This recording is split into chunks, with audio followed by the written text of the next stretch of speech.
Hey, and we have started streaming. I'm just getting ready to see if things are.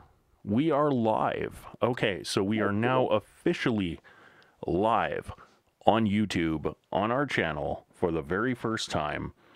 Ladies and gentlemen, greetings, internet faithful. I am some guy named Rob, and I am here not in person, but I am here with Lee Jansen of On Your Marks Wrestling. Well, of course, we're both from On Your Marks Wrestling. Where else will we be from? And we are here with our WrestleMania preview and prediction show, and as well as a little bit of a talk about NXT. We're going to start off a little bit with NXT because it was a great show. Yeah. Maybe I would go even further than saying great. I don't know what's better than great, but it was better than good. So you would go as far as outstanding then? I would say it was outstanding. I would say it was maybe the best start to finish wrestling show I've ever seen. I'm willing to almost say that. And that's not faint praise, because you're not one for hyperbole. You're very much the opposite of me. I can get very hyperbolic very, very quickly. If anything, you were very understated. So for you to come out and say that this is probably one of your favorite pay-per-views of all time is actually, that's saying a lot. Yeah, the more I think about it, the more I realize just how much I love it. Like, I think any match on that could have been match of the night on most pay-per-views. That's unbelievable. I'm not going to disagree because, well, I mean, of course, let's be fair here. When we're talking about WWE pay-per-views lately, they've been more miss than hit overall. But yeah, these have been some very, very high quality matches. So let's start really, really quickly with the 6-man ladder match for the first ever NXT North American champion. And just your quick takes, favorite spots of this match. I have so many in this match. Actually, this is my favorite match of the night, and so I thought, nothing else will live up to this, and, a lot of things have been close. But I thought the thing that impressed me the most, and I don't know about specific spots, but the thing that impressed me the most was that you had a mix of guys in this that you wouldn't expect to be necessarily good in ladder matches. Like, you see Lars Sullivan, and you're not thinking ladder match. That guy should be in a ladder match. And same thing goes for a guy like Killian Dane, but then all these guys found ways to make these spots special. I thought that the move with Sullivan throwing a freak accident through a ladder that's next to the ring and the announcer table, breaking that ladder, I thought that looked cool. I thought Ricochet, pretty much anything Ricochet does looks cool. He was probably the star of this match, even though he didn't win. I would definitely agree with that. Yeah. I would definitely agree with that. And if I had to pick a second MVP for this match, even though he didn't win either, would be Velveteen Dream. Now, full disclosure, Lee has been kind of offline. He's been very adamant that I check out NXT ever since the pay-per-view before the Royal Rumble, the NXT TakeOver Philadelphia. And he's been kind of like really, really adamant that I check this out. This is the very first NXT show that I've seen that wasn't like months old. So this is my inaugural NXT. Like, this is the breaking of the NXT cherry. And I have to say, wow, this was a great show to do it on, because I'm looking forward to watching NXT this week. I have signed up for the WWE Network. Those who've been following the channel know that up until this week, I have not had the network. The one thing that I loved the succession of super kicks that was done by Adam Cole. I loved all the top rope elbows by Velveteen Dream, and that elbow off of the top of that giant ladder. Absolutely beautiful. And that the other spot, which I thought really made him sort of the secondary MVP, was his spot with Ricochet, where they had the ladder bridged from the second turnbuckle onto another ladder, and they were just sort of like, that rolling Death Valley driver onto the bridged ladder. Yeah. I love that move in general. It's not a high impact move, but it just looks cool. Well, what really looked high impact was after the DVD was hit, Velveteen Dream took kind of a sick-looking bump onto the mat itself. He looked like he fell awkwardly. I replayed it, And in retrospect, it was quite a safe bump. I mean, the way he did it was as safe as you could get it while doing it on something as unpredictable as a ladder. But man, did that look cool in real time. Yeah, and you know, I hate to be the guy who says it, but a little bit of blood always makes a match more interesting. And there were at least 2 guys that were cut up in this one, maybe 3, and it was Velveteen Dream got the worst of it, I think, which is I. But I think Sullivan got a little scratch on his face too, and I think Ricochet might have gotten something on his arm. So I don't know. A little bit of blood always makes it a little better. Yeah, we're gonna. I'm gonna bring that up a little bit later because that is an interesting point. I think it definitely, well, in this type of a match, especially when you get ladders that are breaking. There's going to be sharp metal around. The fact that there wasn't more blood was actually really impressive, just to show you how good these guys are at keeping each other safe. And I'm going to come right out and say it.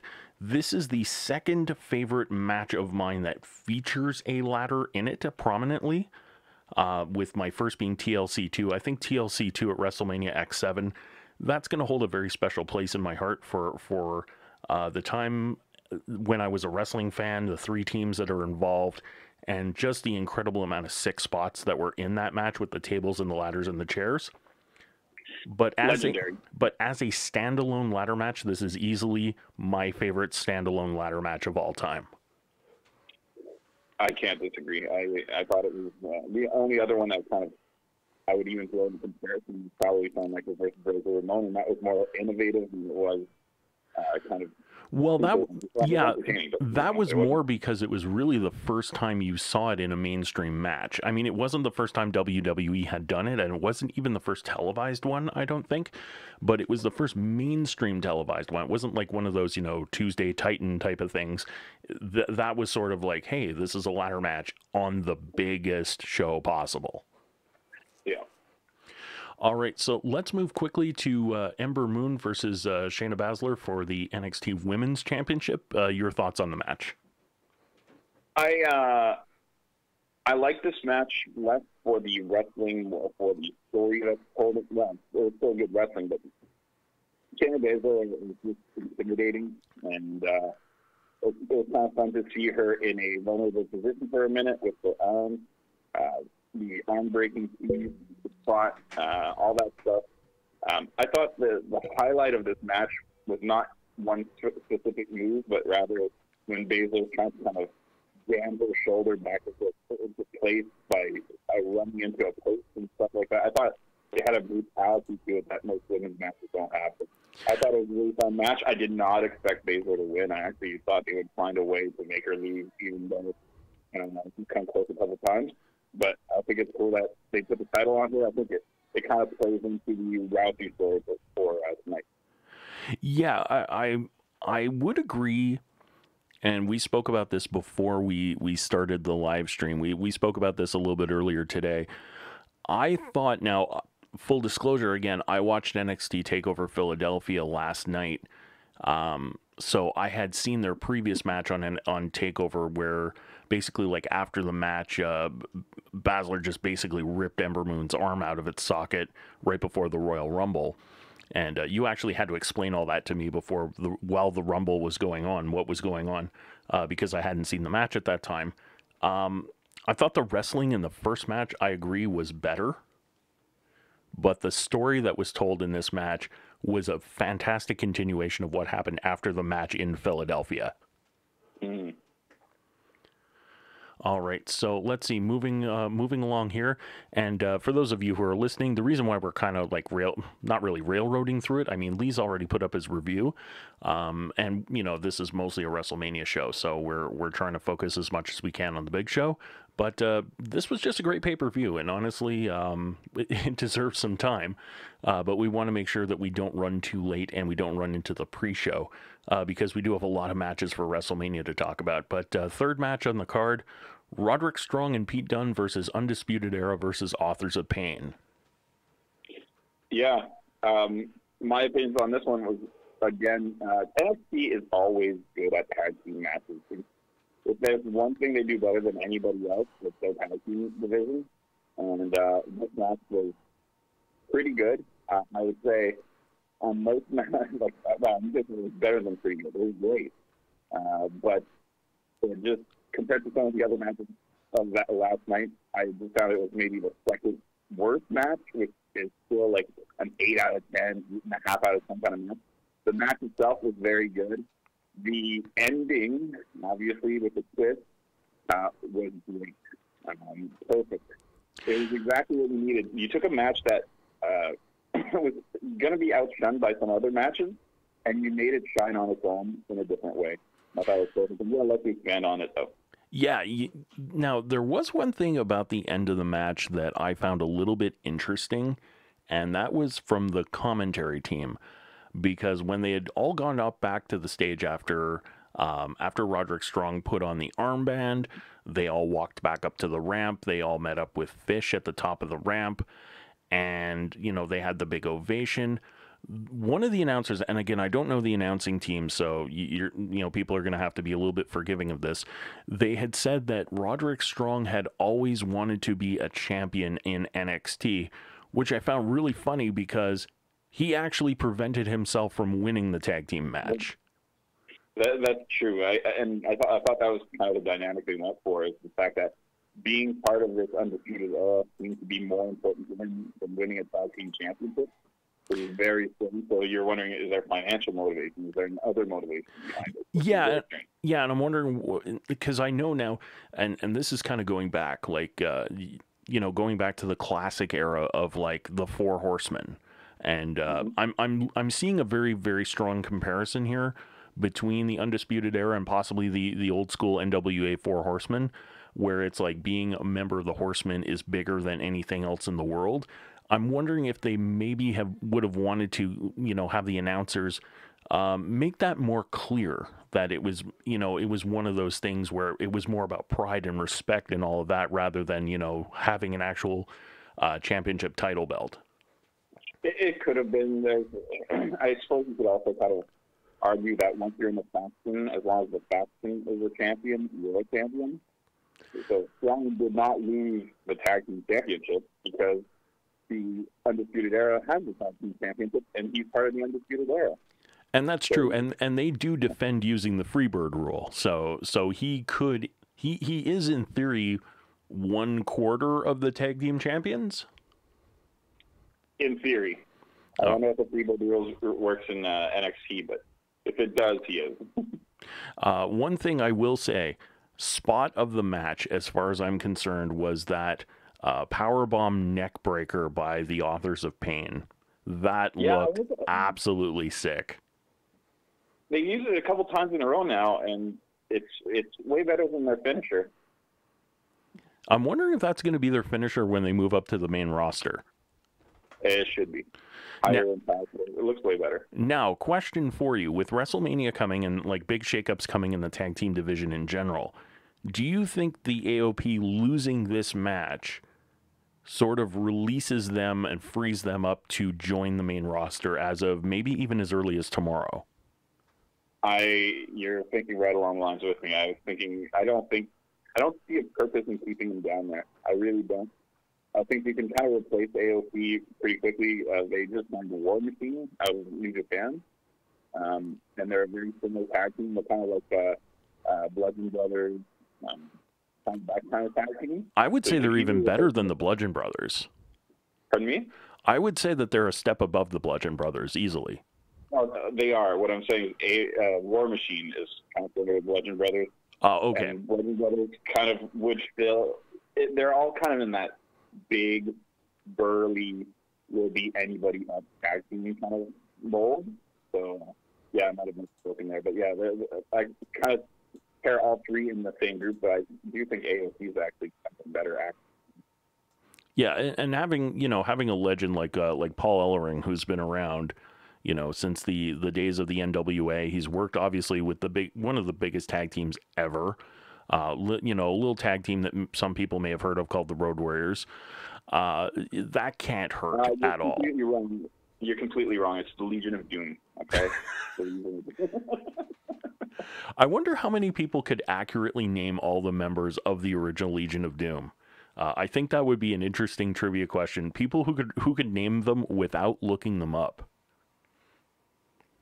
The original Legion of Doom? Well, yeah, because the Road Warriors were originally in a stable called the Legion of Doom.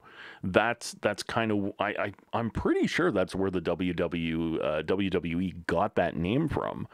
So you got me beat on that one. I'm not going to guess that. Oh, okay. Now I'm gonna try. I'll have to look this up after, but if I'm not mistaken, it was the Road Warriors, Jake the Snake Roberts, and I think Kevin Sullivan was in that as well. Okay, I'd never even heard of that. That's crazy. Yeah, you're talking like late 70s, early 80s. This would have been before Jake Roberts made it into the WWF. So we're talking like pre WrestleMania 3. All right. Well, we derailed this podcast really well, man. Well, okay, so let's bring it right back. NXT Championship match: Aleister Black versus Andrade Cien Almas. Yeah, another one of those. When I was talking to you, I said like 3 of these matches would have been the best match on any card possible. And this is one of them. I thought this was a great match. I don't think it was quite as good as the Gargano match from the last pay-per-view, but it was close. It was damn close. I thought CN actually carried this one a little bit more, whereas the other one I thought Gargano was kind of the star. But almost that tope he did to the outside, that spinning tope, not something that he does regularly. He brought back a move that he used to do when he was a face, which was that moonsault where he lands on his feet, but then he hits the guy who's rolled away with a standing moonsault off the ground. Love that. I thought there was maybe a tiny, I know that was part of the storyline was the interference by Vega, but I thought there was a tiny bit too much of that. But at the end, it played into the finish, and it was a perfect little finish. And we get a new champion, which is always cool. Any kind of change on a pay-per-view is fun. They'll usually give you 1. In this one, they gave you 2. So I was cool with that. Yeah, I agree with you on the outside interference. I think it was relied on a little bit too much.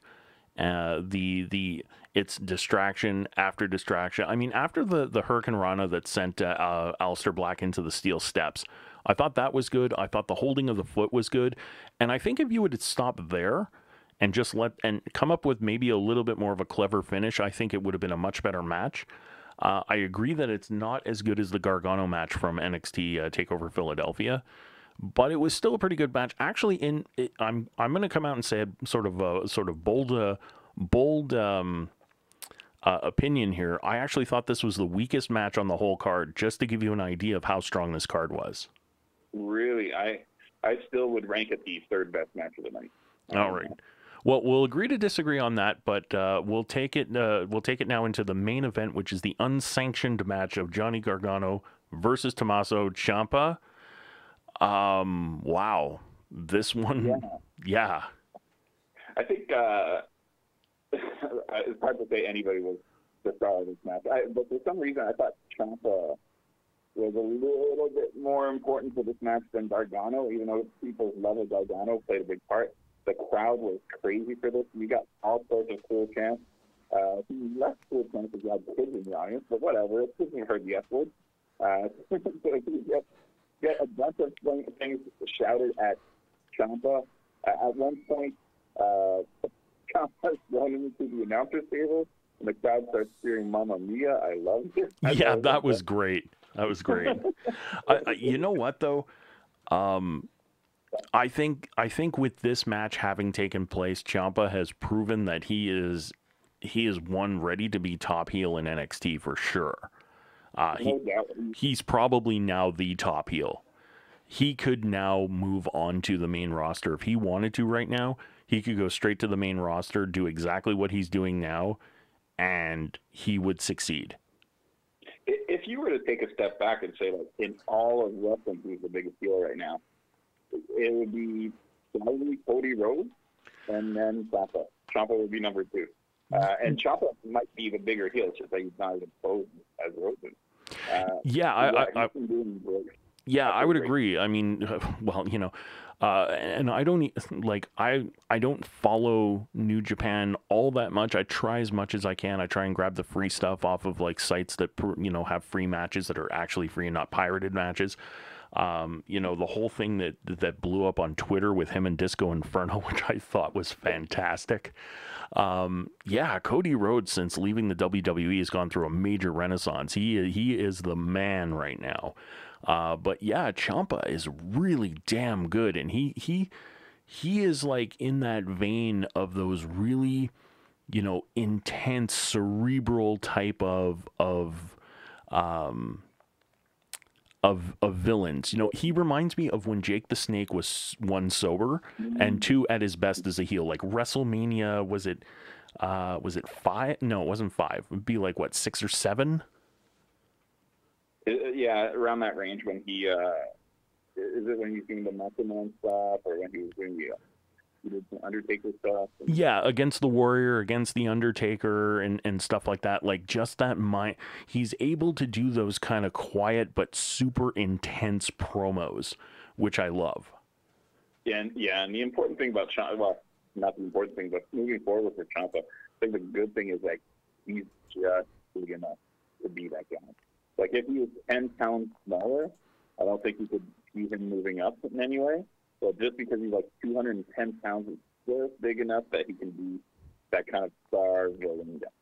So, well, or you know what? He could be that 205 Live guy that they've needed. You know, like an Enzo type of heel, but with actual talent. First of all, I like that joke. Secondly, I completely agree. I think he'd almost be weighted on 205 Live. I think he's actually kind of a big enough star to be a main roster villain. Oh yeah, for sure. The main roster needs as many really good villains as they can get right now, because they're a little bland in the personality department. Now, let's use that as an incredibly awkward segue. Let's talk about WrestleMania 34. Because we have talked about 205 Live and we've talked about people with a lack of personality, and that kicks us off into what is projected for the pre-show. But we'll start with now this is in no particular order, but let's start with the 205 Live match, which is Cedric Alexander versus Mustafa Ali for the Cruiserweight title. Well, I know that you don't really watch 205 Live, but I can tell you that over the past week and a half, 205 Live has probably been the best hour of wrestling on TV. And I thought Cedric Alexander is not the most exciting guy. He just seems like a nice guy, and if people cheer for him, that's good. But I find that Mustafa Ali actually has he's like the perfect good guy right now. He's a former star.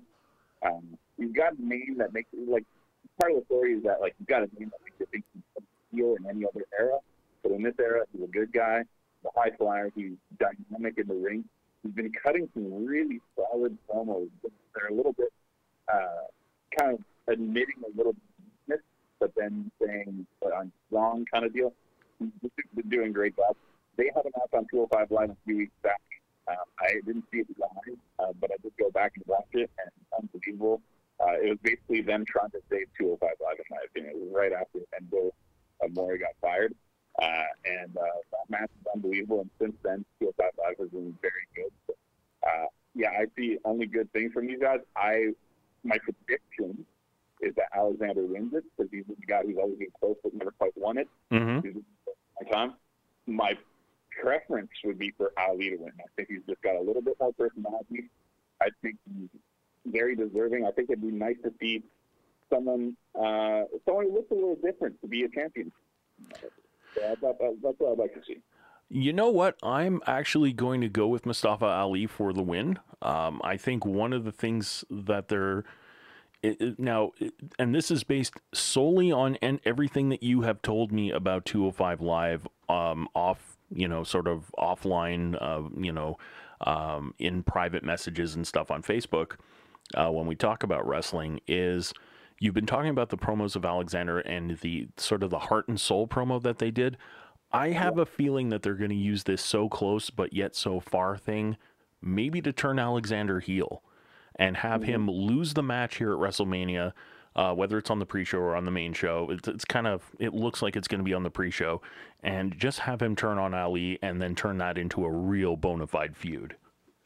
That would be great. And then the next guy in line has to be Buddy Murphy. Buddy Murphy's been killing lately. Drew Gulak is close too, but I'd love to see Buddy Murphy in these. Okay, so that takes care of one down, 12 to go. Andre the Giant Battle Royal. Okay. The problem with this match is now that they've added the Women's Battle Royal, I have a hard time caring about either one of them. Yeah, I don't even know who's in this match that's like a real challenger. I think this is time to build up a new guy, but I don't even know who the new guy is. Or what you could do is you could make a repeat winner and then actually have him be like a bona fide battle royaler. If we're looking at what has happened to somebody who's won this, I think the only person who's really come out of this really well has been Baron Corbin. Baron Corbin won it once. He's gone on to a U.S. title reign. He won the Money in the Bank, although he didn't successfully cash in. He was put into sort of the quasi-main event picture for a short amount of time to try and drum up some interest and to make AJ maybe look a little bit stronger. But overall, it's like Cesaro won the initial one, and really it took forever for him to get any kind of push. Mojo Rawley has been on TV, 3 times since he won? Yeah, that was embarrassing. You know, he won. They still couldn't do anything. Yeah, he won it in April. He turned heel in November of last year. Since November, he has had 2 pay-per-view pre-show matches, and like he's been on SmackDown once. Yeah. So yeah. It's that wow. I'm amazed that they're gonna have him in this again. I maybe they didn't want him to peak too early. Yeah, it's tough to say. Like I think they've kind of given up on him, and I don't know why. Because he kind of had a decent match against Ryder. It wasn't anything special, but it was decent, and the promo stuff was great. I'm looking at this list of contestants or participants in this battle royal, and I can see 3 legitimate guys with a chance to win that I feel might benefit from it. I think Baron Corbin winning again would solidify him. I think Elias is by far the most over person in this thing, and he would be a great person to win. And then the other person I'm seeing here is, and I don't even know how strongly I believe it, but obviously Matt Hardy. Matt Hardy would be a good person. I really hope Matt Hardy does not win. Mostly, I hate his character. I really hate it. It's just terrible as far as I'm concerned.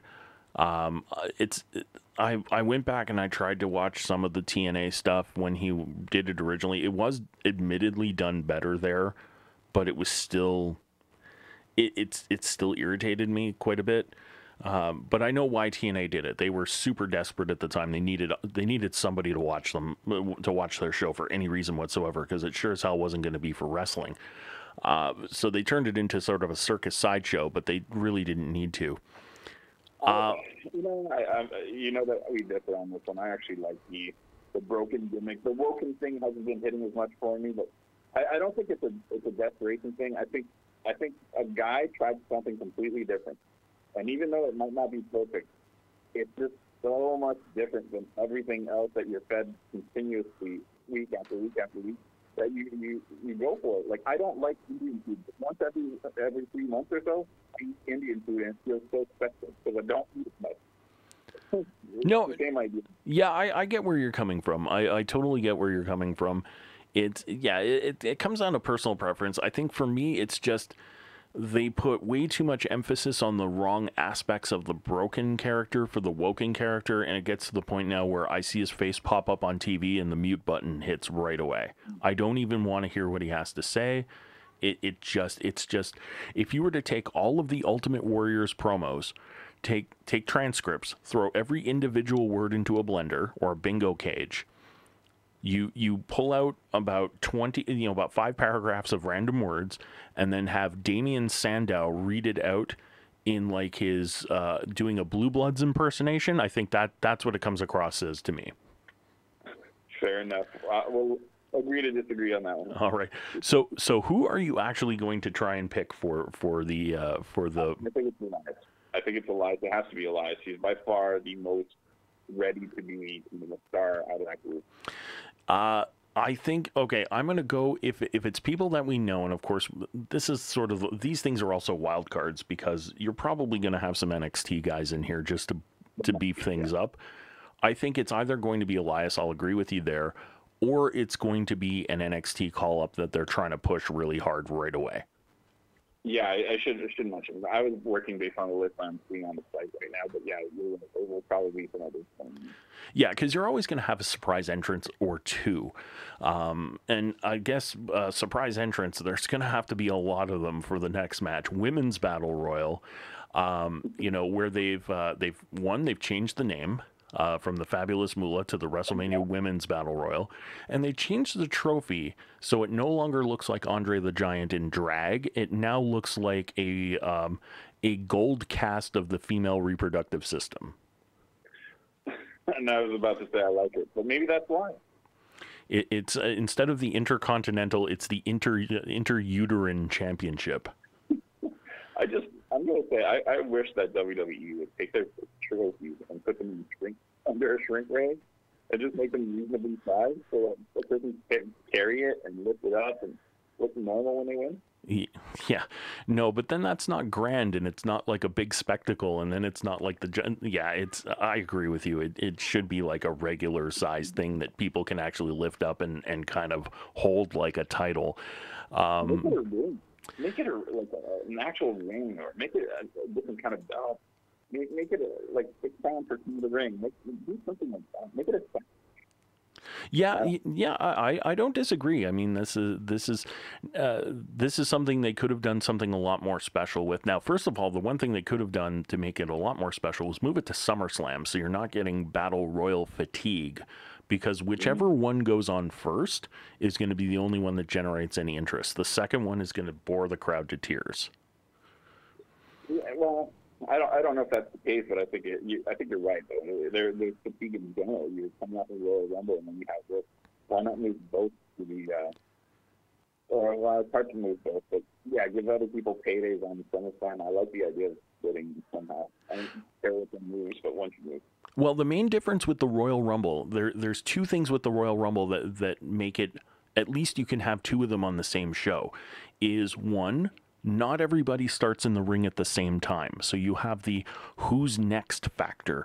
And then because you don't know everybody who's in it because they don't give you the full list anymore of all the competitors, it's not only is who's next, but is it actually going to be a WWE star? Is it going to be an NXT star? Is it going to be a returning star? Is it going to be someone brand new from another company?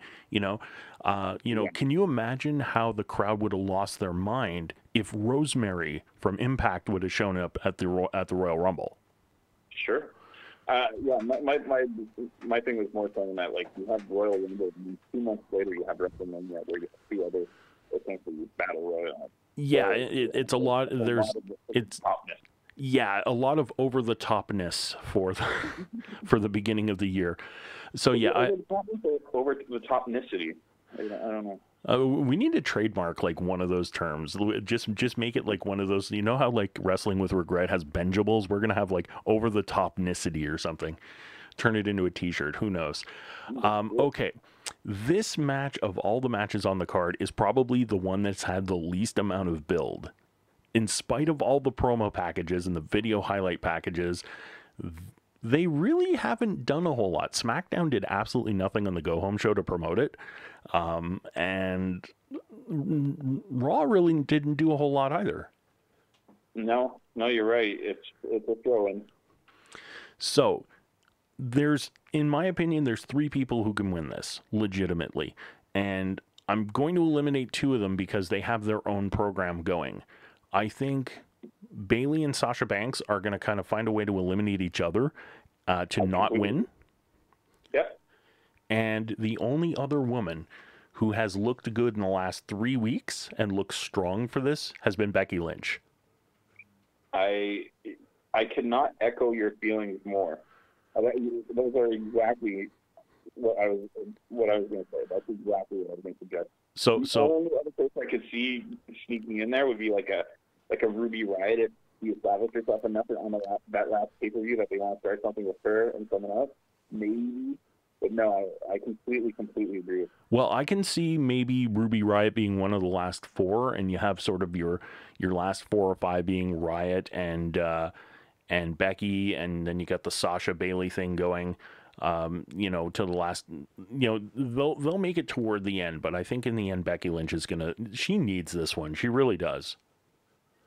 Yeah, I agree. I think Becky Lynch probably should have had the title more than she's had it. I mean, she's had it enough, but I think she never has beaten any of the main. I don't know. The people that WWE see as the stars of the women's division, I don't find that Becky ever gets wins against them. She gets her wins against everybody else. She never beats the stars. Well, the biggest problem is that Becky Lynch is now the queen of the six woman tag match. Oh yeah, that's true. They don't give her the one-on-one. They very seldom, like they have been more lately, and that's one of the reasons why I think that they're trying to move toward maybe giving her a push. But we'll see. We'll see what they do with this one. This one's probably it's the one that's the hardest to predict, but just because they really haven't done anything with it. Yeah. No, I completely agree. It's funny that we both had the same idea going in because I completely agree with you. All right, so let's keep it with the women. Alexa Bliss defends her Raw Women's Championship against Nia Jax. Yeah, I feel like they're always trying to find a reason not to put it on Nia, but I think this is the time that you have to do it. You just have to do it now, and then you can have Bliss and Mickie James kind of chasing after Nia, but I think you got to give Nia the win. She's been doing the whole emotional interview thing. She's become a face. It would get a nice reaction from the crowd, I think. I think you got to do it. Bliss is going to be the champion again later on. She's got too much promo skills in the women's division, which is pretty devoid of it, to not get the championship again. But yeah, I think you put it on Nia Jax. Yeah, well, I think that they're going to take it off of Bliss for 2 reasons. One, she's had the title for way too long and defended it basically never. She's had it since what, TLC? So before that? That's about right. Yeah, it's been a while. It's been a long while, but she hasn't had too many title defenses because she didn't have to defend it at the Rumble. Yeah, she had the great match at Elimination Chamber, but she doesn't defend it on TV. When she does wrestle on TV, Asuka knocks her out with one kick. She's the Miz, but at the very top of a division rather than in the mid-card. Yeah. One of the things I think that they're going to do here, because you're going to have probably another switch in the women's division between brands, I think what they're going to do is they're going to have Nia Jax win the title, and I think Carmella comes out, cashes in, and takes the title right away. Oh, I was almost certain you'd see Carmella, but I didn't know how. Like, I thought you'd only see Carmella from this one. I don't know why my brain just went there, but that makes a lot of sense. Well, the reason why I'm thinking that is because Nia Jax is, if she's doing the face thing, there's nothing more compelling than a face who's chasing the title.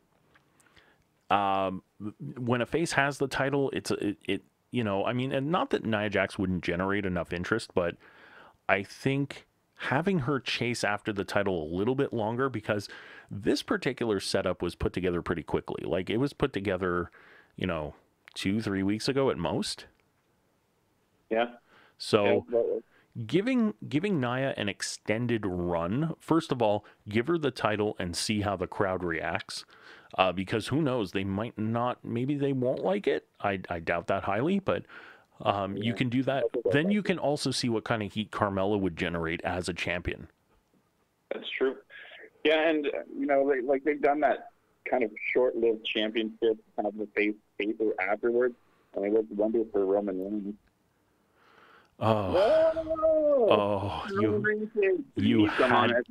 You had to go there. I was hoping to save that one for last. All right. Next up, The Bar defend their tag team titles versus Braun Strowman and an unnamed partner. Okay. So this is another one of those matches where either you bring back somebody from long-term injury, you bring up someone from NXT who is hot and ready to go on the main roster, or you bring in a new signing who's a big name that you just want to hot shot into the big show. I think I can answer your question right now. James Ellsworth. Gotta be James Ellsworth. You know what? That would be awesome.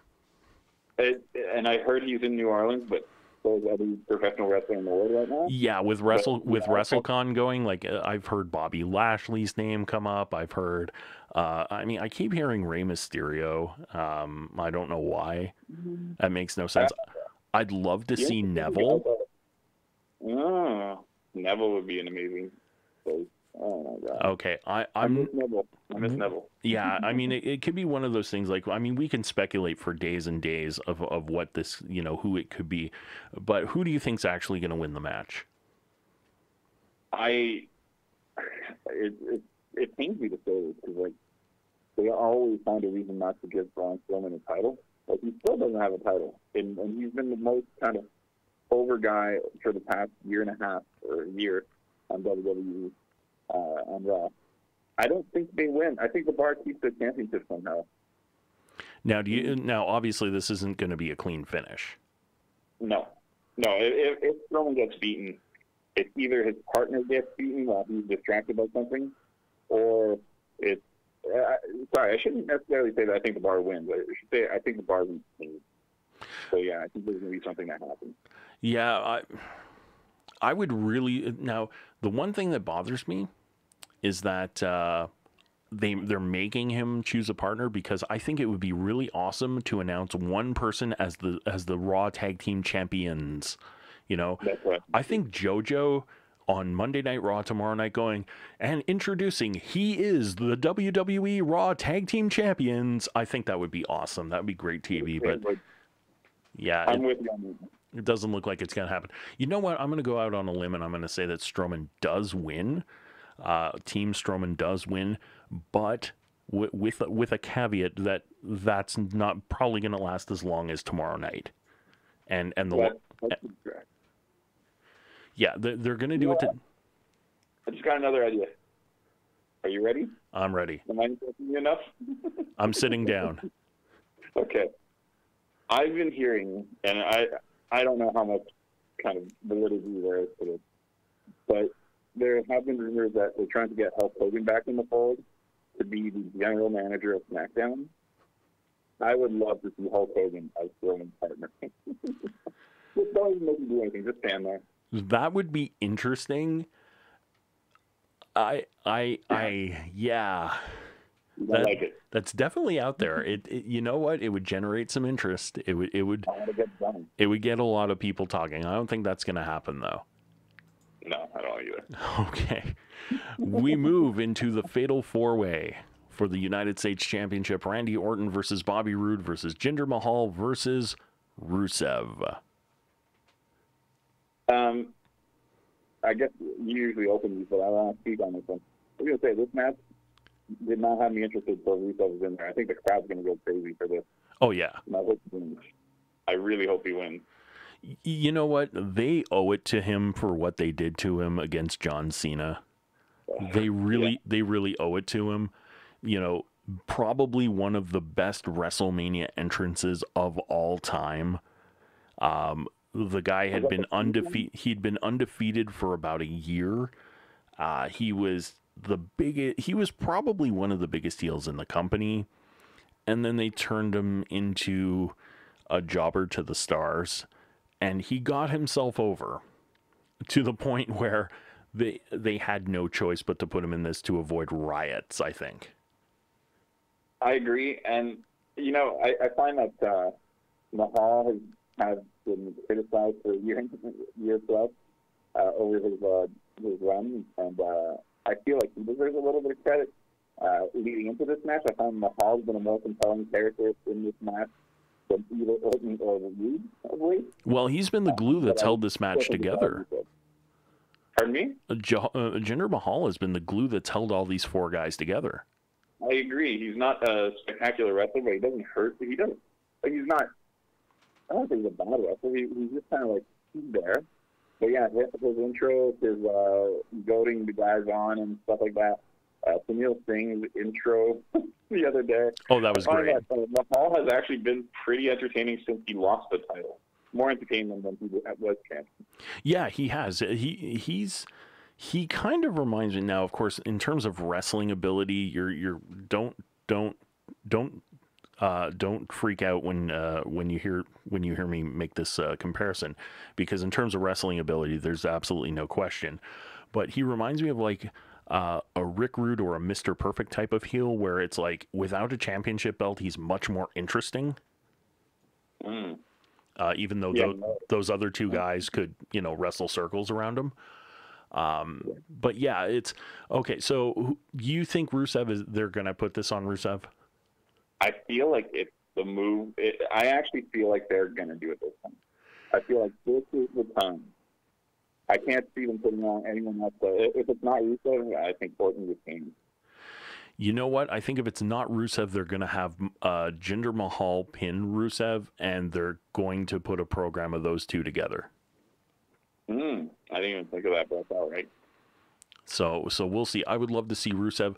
The problem I have with predicting it being Rusev is he's had 2 clean wins in a row on TV, and in a go-home show, if you look good in the go-home show, you tend not to win.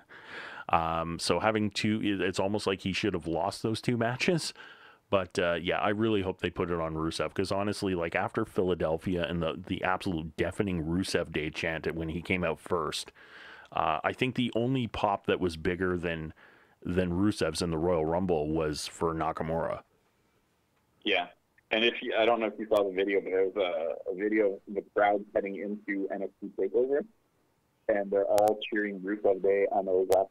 Oh yeah, Rusev Day is everywhere. Like they're chanting it on Monday Night Raw whenever, instead of boring or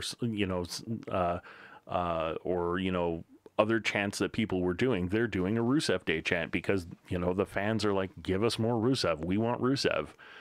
Yeah. All right.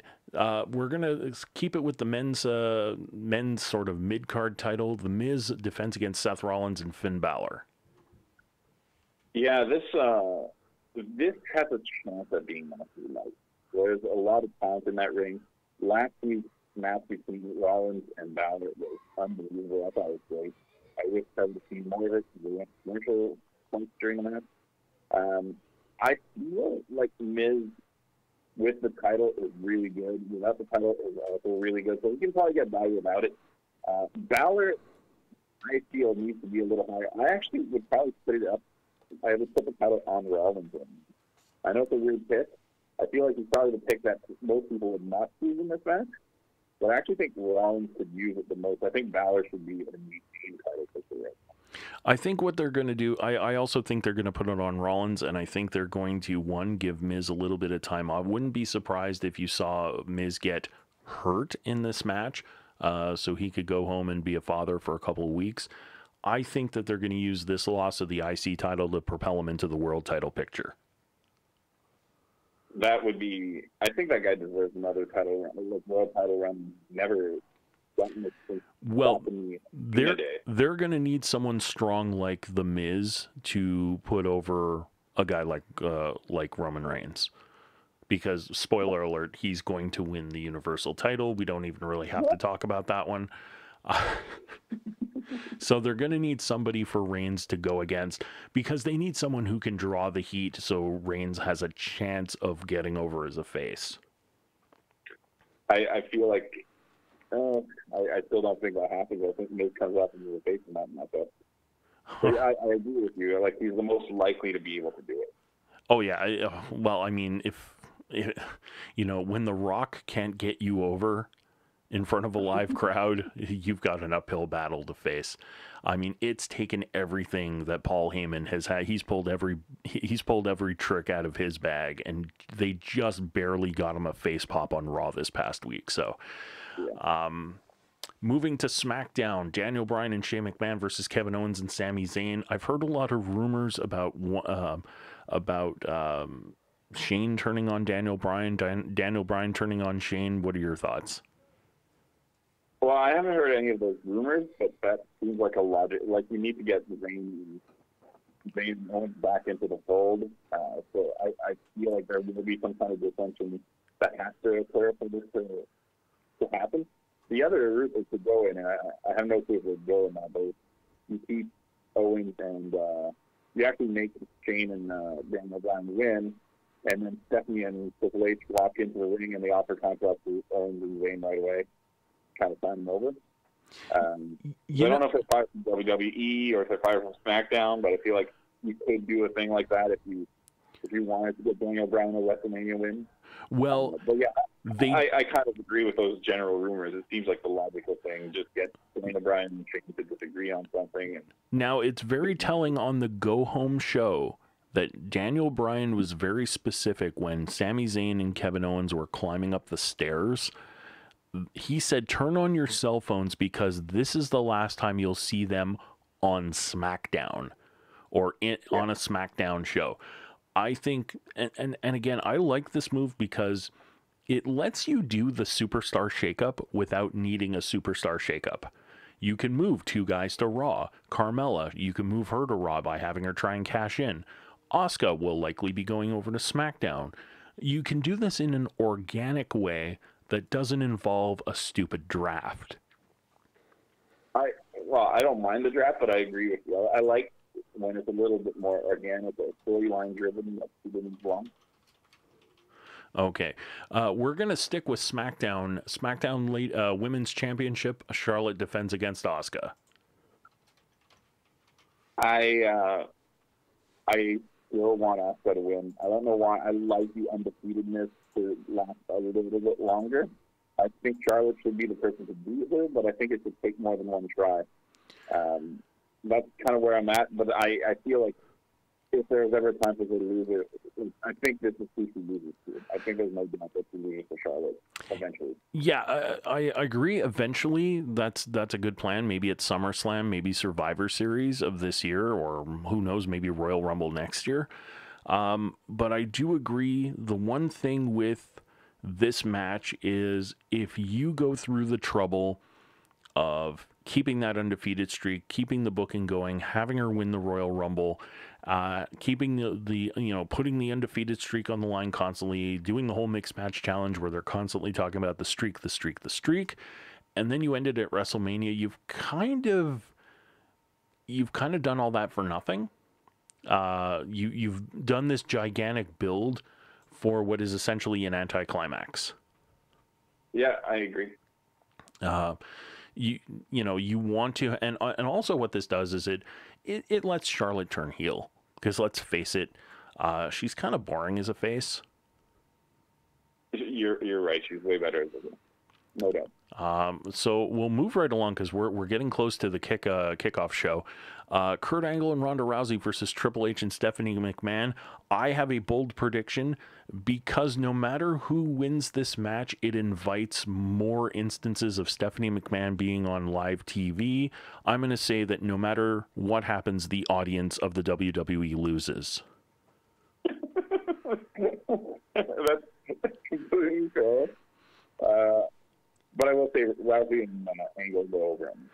Yeah, I'm in agreement with that. You don't go through all the, I mean, with all the mainstream media hype that they're trying to drum up with this match, to have Rousey lose, it would make everything, they'd look like chumps.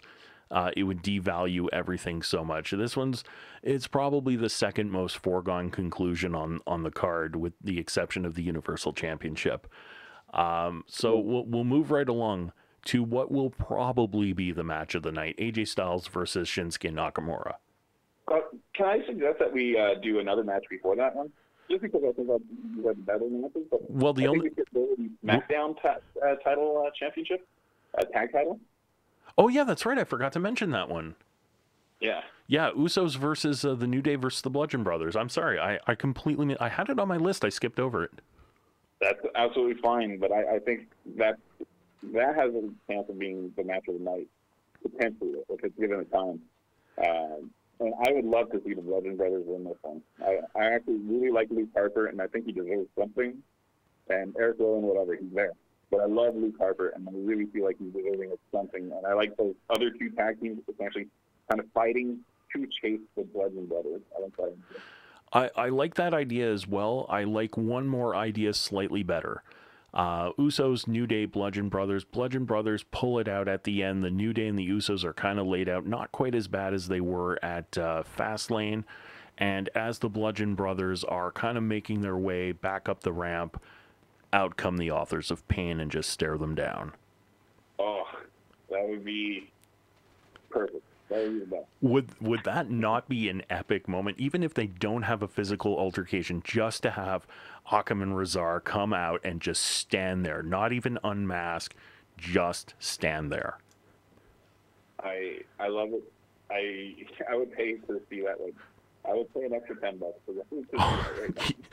You know what? I mean, that would be amazing. Okay, so with that, with my screw up that's been totally called out on live internet. I'm sorry. No, it's okay. I'm glad that you held me accountable to it. AJ Styles versus Shinsuke Nakamura, WWE title. What's your take? I'm excited to see it. I don't think it will be Wrestle Kingdom level good, but I think it should be very good with these two parties. I feel the build-up is so good that I almost don't care who wins because I'm pulling for both of them. But I feel like, AJ Styles has had the championship a couple times. Nakamura hasn't had it. Nakamura is not getting any younger. I feel like we put it on him once at least. AJ Styles probably has another run in him. AJ Styles is a little older too, but at least he's had the title a couple times. I think he's over enough in WWE, so time to keep going without it. I think Nakamura needs a little bit of hardware to just prove his worth right now. Yeah, I'm not going to disagree with that. I think you're pretty spot on. I think the one thing, I do think that they're going to give it to Nakamura. Because again, it's the whole Royal Rumble thing. He's super over. And it is one of those things where it doesn't really matter who wins. This is just going to entertain. This match here reminds me of the Kurt Angle Chris Benoit match from WrestleMania X7, where it's just going to be two guys putting on one hell of a show. Who's Chris Benoit? I've been looking at WWE Network. I've never seen that guy. He's the guy who murdered his wife and kid before killing himself. Oh. I think he also wrestled a little bit. Okay.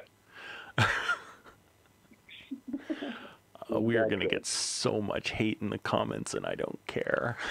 I don't know if we're going to get any viewers, so at least we're safe on that front. Okay, so now speaking of safe, Brock Lesnar versus Roman Reigns.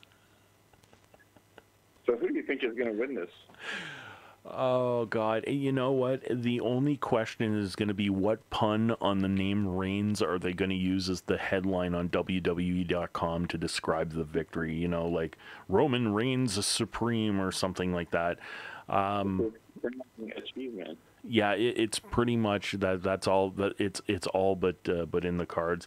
That's why I think if you see The Miz lose the IC title, you know for sure Roman Reigns is going to win, and I'm pretty sure that's going to be the first major program. I think you might be right on that one. I don't know. Do you watch What Culture at all? Do I watch what? Is it called What Culture? Is that like British? Oh yes, yeah. What Culture? Oh yeah, I subscribe to a ton of them. They've done. I haven't watched it yet, but they have the 4-year coronation of Roman Reigns, and this is year 3.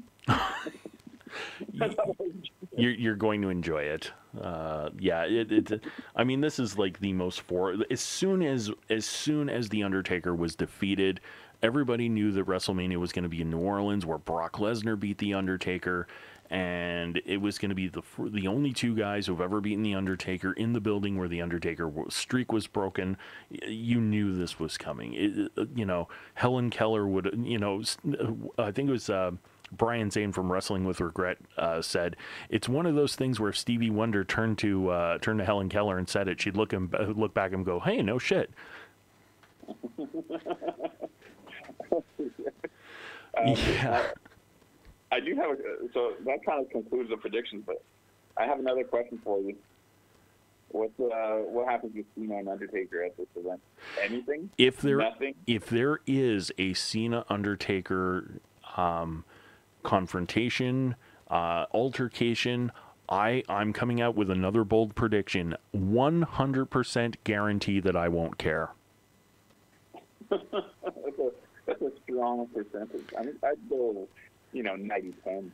No, 100% that I don't care. After John Cena's mugging with his stupid facial expressions like he's in a stupid Nickelodeon TV show for preteens, I've just been turned off the whole thing. I could not care less.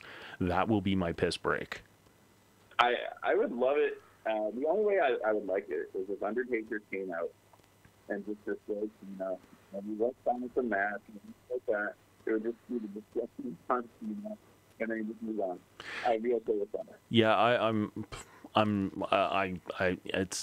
it doesn't matter to me. It's at this point, they could have done it much better. They could have put this together much better, but then John Cena had to go and be John Cena and ruin it. So I'm done with it.